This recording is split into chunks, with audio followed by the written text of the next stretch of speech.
Суровый север не прощает слабости. Здесь все проверяется на прочность. Человек, природа и даже мясо. Поэтому наш стейк рождается не из жара, а из холода.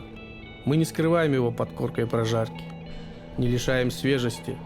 Наоборот, сохраняем первозданную суть. Огонь здесь предельный, сильный. Ровно 1 минута, переворот и еще минута. Этот стейк приходит к гостю в морозном спокойствии. Поверхность покрыта тонким слоем прожарки, а сердцевина хранит дыхание холода. Этот стейк не просто еда. Это напоминание, что в суровости есть чистота, а в холоде жизнь. Север учит нас уважать простое, видеть красоту в естественном. Наслаждение рождается не из огня, а из баланса между стихиями. Тонг стейк. Огонь снаружи, север внутри.